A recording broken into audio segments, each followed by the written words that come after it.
Antes de mergulhar nesta história incrível, considere se inscrever no canal e ativar o sininho. Cada história aqui tem algo a dizer, e você não vai querer perder nenhuma.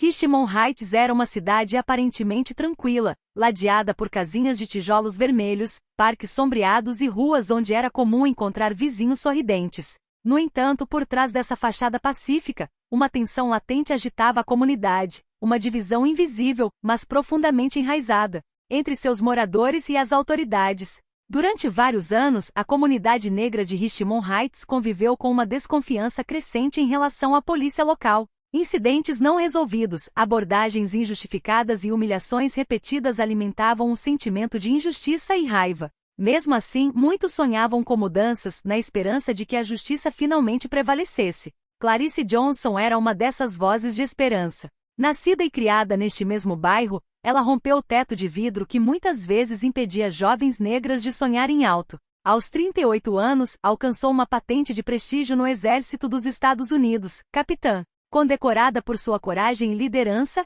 ela personificava força, resiliência e disciplina. Mas esse retorno a Richmond Heights não foi apenas uma jornada pessoal. Clarice estava vindo visitar sua mãe, Madeline, uma mulher gentil e forte que a criou sozinha, incutindo nela o orgulho de suas raízes e a importância de lutar por seus direitos. Naquela noite, enquanto as estrelas começavam a pontilhar o céu, Clarice se preparava para voltar para casa após uma visita ao hospital onde sua mãe havia sido examinada. Cansada e com a mente preocupada com a saúde de Madeline, ela não imaginava que um encontro viraria tudo de cabeça para baixo. Uma simples parada na beira da estrada, um policial, um olhar preconceituoso. Era o início de uma provação que colocaria à prova sua dignidade, sua coragem, mas também a solidez de suas convicções. Em uma cidade onde o racismo se esconde atrás de uniformes, Clarice teria que lutar não apenas por si mesma, mas por uma comunidade inteira que só esperava por justiça. Clarice Johnson dirigia lentamente pelas avenidas conhecidas de Richmond Heights, a cidade onde cresceu e conhecia como a palma da mão. O motor ronronava suavemente sob o capô de seu sedã preto, um veículo elegante que refletia seus anos de disciplina e conquistas. Ela acabará de passar alguns dias com sua mãe, Madeline, cuja saúde frágil preocupava toda a família. O vento fresco da noite brincava com as folhas caídas das árvores, espalhando aqui e ali um aroma de humus e chuva recente. Clarice adorava aquela atmosfera calma, quase suave, que contrastava com o tumulto de sua vida militar, frequentemente pontuada por missões difíceis e responsabilidades avassaladoras. No banco do passageiro, sua bolsa de couro repousava pacificamente, contendo seus pertences pessoais e alguns arquivos de trabalho que ela trouxera para manter em ordem. O exército fora seu mundo por mais de 15 anos, um refúgio e uma escola de vida. Ali, porém, tudo parecia diferente. A cidade lhe trazia lembranças da infância, das risadas nas ruas, das tardes passadas no parque com as amigas, mas também dos olhares críticos que aprenderá a decifrar desde muito jovem. Ao passar por um poste de luz, um clarão azul e vermelho de repente refletiu em sua janela. Ela olhou pelo retrovisor, luzes da polícia piscando. Seu coração batia um pouco mais rápido, mas ela se forçou a manter a calma. Diminuiu a velocidade e parou no acostamento, com as mãos no volante e o olhar fixo à frente. O policial Thomas Reynolds saiu do carro com um passo lento e confiante. Branco e de feições firmes, ele usava seu uniforme com certa rigidez, como se impondo sua presença ao mundo ao seu redor. Reynolds tinha a reputação de ser intransigente, mas também de ter preconceitos que mal conseguia esconder quando estava longe da vista de seus superiores. "Boa noite, senhora. Sabe por que estou prendendo-a?" perguntou ele, aproximando-se com a voz firme. Clarice, ansiosa para não piorar a situação, respondeu educadamente. "Não, agente." Reynolds examinou rapidamente sua carteira de motorista e os documentos do veículo, seus olhos examinando o documento com certo desprezo. A senhora estava dirigindo rápido demais. Clarice franziu a testa levemente e olhou para o velocímetro. Ele marcava 45 milhas por hora em uma zona de 50 milhas por hora. "Desculpe, mas acho que não. Eu estava dirigindo abaixo do limite." Sua voz permaneceu calma, serena. O agente levantou uma sobrancelha, irritado.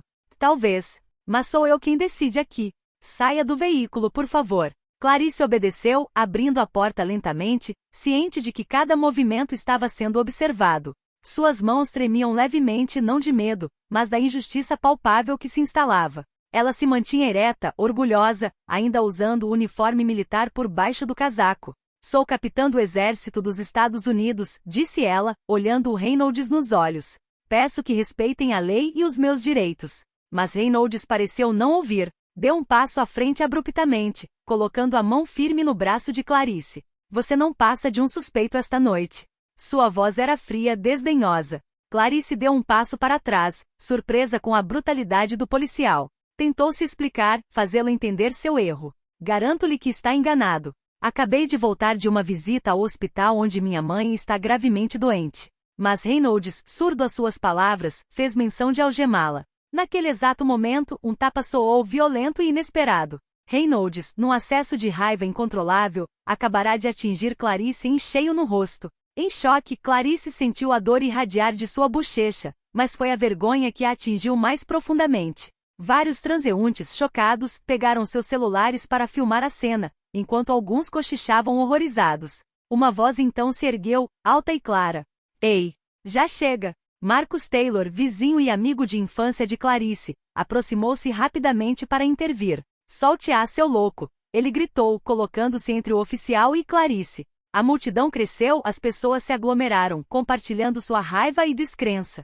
Mesmo assim, Reynolds, ainda se recuperando do ressentimento, tentou manter o controle, mas os ecos de suas ações alcançaram muito além daquela noite. Clarice, apesar da dor e da humilhação, recuperou o fôlego lentamente, seus olhos brilhando de determinação. Ela sabia que aquele caso não era apenas uma simples altercação. Era uma luta, um grito, uma luta contra um sistema que a via primeiro como uma cor e não como uma pessoa, uma soldada, uma mulher orgulhosa. E essa luta estava apenas começando. O vento frio da noite pareceu congelar de repente, como se suspenso no silêncio pesado que se abatera sobre a cena. Os transeuntes, inicialmente atordoados, rapidamente sacaram seus celulares, registrando cada momento daquele momento carregado de injustiça. As luzes azuis e vermelhas das luzes piscantes dançavam nos rostos, revelando uma mistura de medo, raiva e determinação. Clarice Johnson, com a bochecha ainda queimando pelo tapa, permaneceu imóvel, encarando o policial Reynolds com uma intensidade renovada. Sua respiração era profunda e controlada, apesar da dor. Ela sabia que ceder, mesmo que por um instante, seria provar que ele estava certo. Agente Reynolds, você me deve uma explicação. O que você acabou de fazer foi ilegal e imoral, disse ela com uma voz firme, mas calma. Reynolds, com o olhar duro, não demonstrou remorso. Pelo contrário, redobrou o desprezo, o rosto se contraindo em uma expressão de superioridade. Agarrou o braço de Clarice novamente com força. Vou levá-lo para a delegacia. Você será julgado lá. A resistência de Clarice não vacilou. Usando sua força militar e treinamento de combate, ela conseguiu se libertar de um impulso repentino. Seus olhos brilharam, desafiando a autoridade equivocada do policial. Você não vai me algemar sem motivo legal. Sou capitão do Exército dos Estados Unidos e você me trata como um criminoso. Você vai responder por esta agressão. Mas Reynolds, ignorando essas palavras, começou a tentar empurrá-la contra a viatura. Foi então que um grito se ergueu da multidão. Solte-a, seu desgraçado! Gritou Marcus Taylor, que se aproximou novamente acompanhado de várias testemunhas, determinado a evitar mais abusos. A tensão aumentou. Transeuntes, homens e mulheres, jovens e velhos, formaram um círculo protetor em torno de Clarice. Celulares filmavam incansavelmente, capturando a cena ao vivo. A voz da comunidade se levantava contra a injustiça. Mas Reynolds, preso entre sua raiva e a crescente opinião pública, tentou manter a situação sob controle. Ele pediu reforços pelo rádio. Reynolds aqui, precisando de ajuda. Suspeito não cooperativo, situação delicada.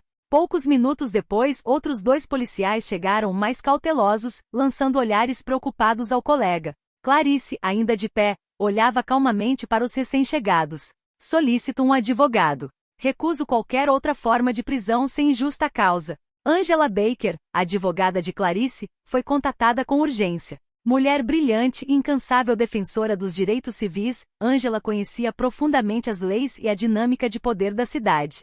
Ao chegar, ela percebeu imediatamente a gravidade da situação. Dirigindo-se aos policiais, ela disse: Clarice Johnson é capitã do Exército dos Estados Unidos e foi agredida sem motivo aparente. Qualquer tentativa de detenção ilegal será imediatamente contestada no tribunal. Sob crescente pressão de testemunhas da mídia local e do advogado, Reynolds foi finalmente forçado a libertar Clarice, mas não sem deixar uma marca indelével. Clarice, embora abalada, mantinha a cabeça erguida. Sabia que aquela noite seria apenas o começo de uma luta muito maior, contra o racismo sistêmico e o abuso de poder. Os dias que se seguiram ao incidente foram uma mistura de turbulência, incerteza e uma raiva latente que fervilhava por toda Richmond Heights. A história da agressão a Clarice Johnson circulou rapidamente, compartilhada por testemunhas, disseminada nas redes sociais e amplificada pela mídia local. Cada vídeo, cada depoimento, reforçava a realidade do racismo institucional que era difícil de ignorar. Clarice, embora encorajada pelo crescente apoio, ainda sentia o peso da humilhação. No entanto, sua mente permanecia lúcida, seu olhar fixo na justiça que buscava. Ela não era mais apenas uma mulher ferida, mas um símbolo, uma voz que se recusava a ser silenciada. Angela Baker, sua dedicada advogada, resolveu o caso por conta própria. Ela convocou testemunhas, reuniu provas e laudos médicos e, principalmente, mobilizou uma rede de advogados de direitos civis. O caso era sólido. O chefe de polícia, capitão Robert Mitchell, apesar de alguma relutância inicial, foi forçado a abrir uma investigação formal diante da pressão pública. Na coletiva de imprensa realizada alguns dias depois, Clarice discursou para uma multidão de jornalistas, vizinhos e ativistas. Sua voz, firme e calma, ressoava com poder. O que vivenciei não foi um incidente isolado, mas o reflexo de um sistema que ainda tolera injustiça e discriminação. Naquela noite fui atacada não porque merecesse tratamento especial, mas porque sou uma mulher negra. As câmeras focadas nela captaram cada palavra, cada emoção. Sua dignidade, apesar da dor, impressionou quem a ouviu. Muitas vozes se levantaram, tanto entre os moradores de Richmond Heights quanto além. Grupos de direitos civis, autoridades locais eleitas e militares deram seu apoio, fortalecendo a causa de Clarice. Enquanto isso, o policial Thomas Reynolds foi detido, confrontado com múltiplos depoimentos e o vídeo condenatório. Ele tentou se justificar, alegando que estava apenas aplicando a lei, mas seu histórico de denúncias de discriminação não o favoreceu. Os procedimentos disciplinares realizados nas semanas seguintes foram acompanhados de perto. Clarice, com sua experiência militar e integridade, compareceu não apenas por si mesma, mas também por todos aqueles que sofreram tais humilhações. Durante a audiência, ela declarou com clareza e emoção: "Esta luta é por justiça, pela dignidade humana, pelo respeito a todos. Não podemos mais tolerar o medo ou ódio como justificativas para a violência e a injustiça." A opinião pública mudou. O capitão Reynolds foi suspenso e, em seguida, demitido de suas funções. Com sua carreira manchada por seu comportamento racista, ele se tornou um símbolo de uma era que precisava ser superada. Clarice Johnson tornou-se uma figura de resistência, a personificação da coragem diante da adversidade. Sua história inspirou debates, alimentou lutas e alimentou a esperança por uma mudança real. No dia da audiência disciplinar do policial Thomas Reynolds, a sala estava tomada por uma tensão palpável. Policiais, advogados, jornalistas e moradores de Richmond Heights se reuniram para testemunhar aquele momento crucial. O brilho intenso dos holofotes acentuava cada olhar, cada expressão, como se a própria verdade estivesse prestes a ser revelada. Clarice Johnson entrou na sala com calma e dignidade. Seu rosto ainda carregava as cicatrizes da provação, mas seus olhos brilhavam com uma determinação inabalável. Ao seu lado, Angela Baker, sua leal advogada, apertou sua mão com um sorriso tranquilizador. O agente Reynolds, por sua vez, exibia uma postura defensiva, desconfortável com o peso das acusações e a pressão da mídia. Sua arrogância havia se desfeito, dando lugar a um nervosismo visível. O presidente da comissão disciplinar abriu a sessão relembrando os fatos. Em seguida, as testemunhas foram chamadas a depor, uma a uma. Clarice foi a primeira a falar. "Sou capitão do Exército dos Estados Unidos. Naquela noite fui preso sem motivo, agredido fisicamente e humilhado publicamente. O que vivenciei vai além da injustiça de uma simples abordagem. É um reflexo de um racismo institucional profundamente enraizado." Ela falou com força, expressando seus sentimentos, suas feridas, mas também sua esperança. "Não busco vingança, mas justiça. Por mim, pela minha mãe, por todas as pessoas que sofrem esse tipo de abuso." Depoimentos de transeuntes, colegas soldados e do advogado reforçaram a credibilidade de Clarice. Vídeos gravados por testemunhas foram exibidos, mostrando claramente a agressão brutal sofrida por Reynolds. Após várias horas de debate, a comissão anunciou sua decisão. O policial Thomas Reynolds foi suspenso imediatamente e um processo de demissão foi iniciado. Uma sanção severa, mas justa, saudada pela multidão que aguardava o fim do caso. Para Clarice, essa vitória não marcou o fim, mas o início de uma luta mais ampla. Com base em sua experiência e status, ela decidiu dedicar sua energia à luta contra o racismo sistêmico, tanto na aplicação da lei quanto na sociedade civil. Ela fundou uma organização dedicada à defesa dos direitos civis e ao apoio às vítimas de abuso policial. Seu compromisso foi reconhecido por figuras públicas militares e por uma parcela crescente da população. Richmond Heights estava mudando lentamente, carregada por vozes como a de Clarice, que não eram mais silenciosas. Os meses que se seguiram ao veredito contra o policial Thomas Reynolds foram um turbilhão de emoções para Clarice Johnson. Entre entrevistas, palestras, reuniões com autoridades locais e a gestão de sua nova organização de direitos civis, sua vida diária havia mudado drasticamente. Mas além da turbulência da mídia, Clarice sentia uma profunda necessidade de encontrar paz interior. Numa noite de outono, enquanto folhas vermelhas e douradas cobriam as calçadas de Richmond Heights, Clarice passeava pelo parque onde crescerá. Os bancos desgastados pelo tempo, o riso das crianças brincando ao longe, tudo parecia familiar e diferente ao mesmo tempo. Ela parou em frente a um velho carvalho, a árvore sob a qual sempre sonhara em se tornar mais alta do que suas circunstâncias. Ela fechou os olhos por um instante, lembrando-se do tapa, do olhar odioso de Reynolds, da dor surda que a atingira naquela noite. Mas também se lembrou da força que havia extraído de dentro, das mãos estendidas que a apoiaram, das vozes de solidariedade que se ergueram. Ao longe, uma figura se aproximava. Era Marcus Taylor, seu vizinho e amigo leal. Você mudou esta cidade, Clarice. Não só para você, mas para todos, disse ele com sinceridade. Ela sorriu, um sorriso cheio de gratidão e cansaço.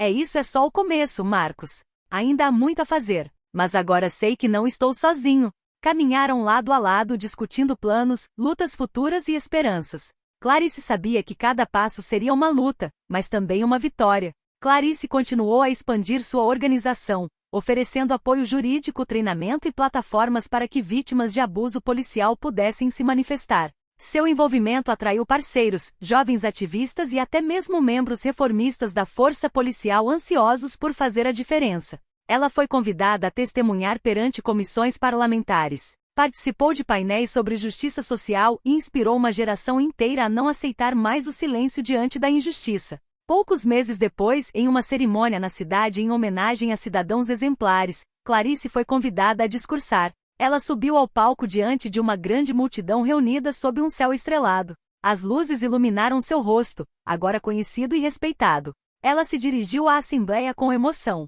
O que passei poderia ter me destruído. Mas graças a vocês, graças à comunidade, estou de pé hoje. Não sou apenas uma capitã do exército. Sou uma mulher, uma filha de Richmond Heights, uma voz entre muitas que rejeita a injustiça. A multidão irrompeu em calorosos aplausos. Entre eles crianças negras, veteranos, famílias, vizinhos, todos portadores de esperança. Clarice olhou para sua mãe, Madeline, que a observava orgulhosamente das primeiras filas, com os olhos brilhando de lágrimas. Esta luta é nossa. Juntos podemos construir um futuro onde a cor da pele não dita mais o medo, mas sim o orgulho. À medida que a noite se aproximava do fim, Clarice sentia no fundo da alma que, apesar das provações, havia encontrado sua missão. Uma missão que transcenderia sua própria vida para que ninguém jamais fosse humilhado ou atacado por ser quem é.